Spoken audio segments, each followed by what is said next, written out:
আমির জামাত, ওনার চুল সাদা, ওনার দাড়ি সাদা, ওনার ভুরু সাদা, ওনার মনটাও সাদা। কিন্তু অনেক ক্ষেত্রে বিরোধিতা করলে কি হয়, সরকারকে কিভাবে আরও ডেমোশনে নেওয়া যায়, সরকারের বিরোধিতা করে কাজকে বন্ধ করা যায়, এটা আমরা করছি না।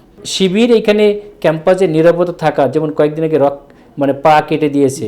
এখন আমাদের যে পাওয়ার নাই তা না, কিন্তু আমরা অনেক কিছু দেখাইতে পারি, কিন্তু আমরা দেখাচ্ছি না। ক্যাম্পাসে দেখেন সেই মারামারি পলিটিক্স এখন নাই। ছাত্র শিবিরকেও বলতে চাই, ছাত্র দলকেও বলতে চাই, তোমরা নিজেকে গঠন করো, তাহলে দেশকে কিছু দিতে পারবো। এই যে ক্যাম্পাসে ছাত্রদল ছাত্র শিবির মুখোমুখি অবস্থান এবং জুলাই সনদ নিয়ে জামায়াত বিএনপি মুখোমুখি অবস্থান, এই অবস্থান থেকে আস্তে আস্তে এটা রক্তক্ষয়ী সংঘর্ষের দিকে চলে যেতে পারে এবং পুনরায় আবার আওয়ামী লীগ তার রাজনৈতিক এই গ্রাউন্ডে চলে আসবে, এটাই অনেকের মতামত। এক্ষেত্রে আপনি কী বলবেন? এক্ষেত্রে অবশ্যই আপনার কথা তো যৌক্তিক। এই ক্ষেত্রে আমাদের ছাত্রদল এবং ছাত্র শিবির সারা বলতে পারেন যে গেল 17 বছর ধরে একসঙ্গে তারা আন্দোলন করে এসেছে। এখন কার্যত যেহেতু জামায়াত ইসলামী বিরোধী দল, সুতরাং সরকারি দল বিরোধী দল, এই বিরোধিতার জন্যই বিরোধিতা, এটা সবসময় আমাদের দেশে একটা কালচার হয়ে আসছে। কিন্তু আমরা যদি গঠনমূলক কোনো কিছু করতে চাই, তাহলে আমাদেরকে পরস্পরকে সহযোগিতার ভিত্তিতে আগাতে হবে। এবং আপনারা খেয়াল করেছেন আমাদের আমির জামাত, যিনি আসলেই ওনার চুল সাদা, ওনার দাড়ি সাদা, ওনার ভুরু সাদা, উনি আসলে এরকম একটা সাদা মানুষের মানুষ, ওনার মনটাও সাদা। যে কারণে ধরেন আমার এই আসন বা আমাদের এই নির্বাচন প্রক্রিয়া যেভাবে ওনাকে অনেকভাবে মানুষ আশ্বস্ত করেছিল, উনি মানুষকে বিশ্বাস করে। ওনার কথা আছে আমি বিশ্বাস করা, এর মানে আমার কথা যদি তারা পরবর্তীতে ভঙ্গ করে তাহলে আমি হেরে গেলাম তা না। সে তার বিশ্বাস, সে যে ওয়াদা করেছে সে সেটা রাখতে পারে নাই, এটা তার ব্যর্থতা। তো আমরা মনে করি যে এই বিরোধিতার জন্য না, আমরা সরকারকে সহযোগিতা করতে চাই এবং উনি সর্বোচ্চ সহযোগিতা করে যাচ্ছেন। দেশে বিদেশে রাষ্ট্রের কল্যাণ কিভাবে করা যায় সেটার ব্যাপারে দেখেন, চীন বলেন, জাপান বললেন, পাকিস্তান বলেন, তুরস্ক বলেন, ইউকে বলেন, আমেরিকা বলেন, সব জায়গায় উনি দিন রাত 24 ঘন্টা কাজ করে এই দেশের মানুষকে সত্যিকারের স্বাধীনতার স্বাদ এবং দেশকে উন্নয়নের দিকে কীভাবে নিয়ে যাওয়া সেটার জন্যে উনি কিন্তু চেষ্টা করে যাচ্ছেন।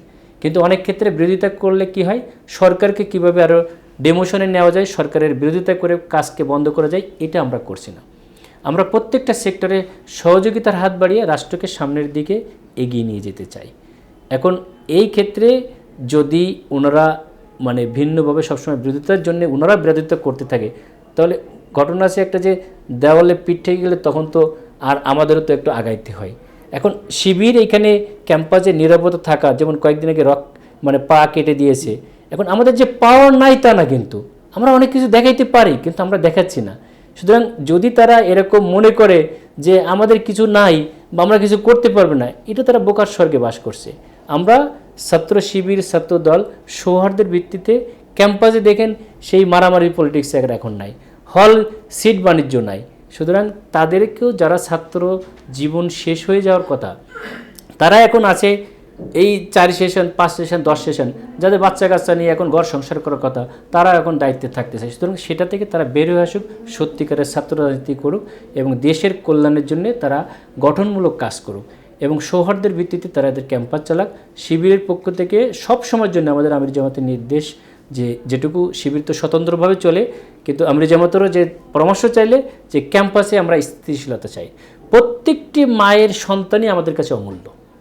আমরা চাই না কোনো বুক খালি হোক, ক্যাম্পাসে পড়াশোনা করতে যাও, এইখানে কেন লাশ পড়বে?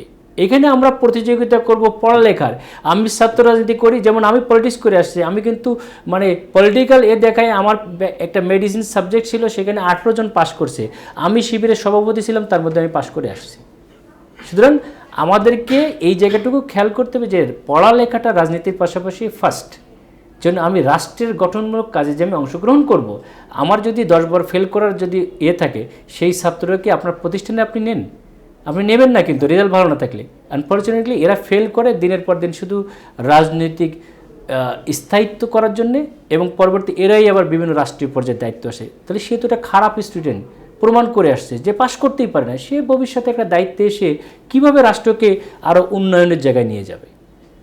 সুতরাং ছাত্র রাজনীতি আমরা প্রতিহিংসা বা জিঘাংসার থেকে বের হয়ে আসে সৌহার্দ্য সম্প্রীতি রাজনীতিতে ছাত্র শিবির এবং ছাত্রদলকে নিয়ে আসার জন্যে আমার যে পজিশন অল্প বয়সে আমি যেটুকু করেছি একটা এক্সাম্পল হিসেবে তাদের কাছে পেশ করতে চাই যে ছাত্র শিবিরকেও বলতে চাই, ছাত্র দলকেও বলতে চাই, তোমরা নিজেকে গঠন করো, তাহলে দেশকে কিছু দিতে পারবো।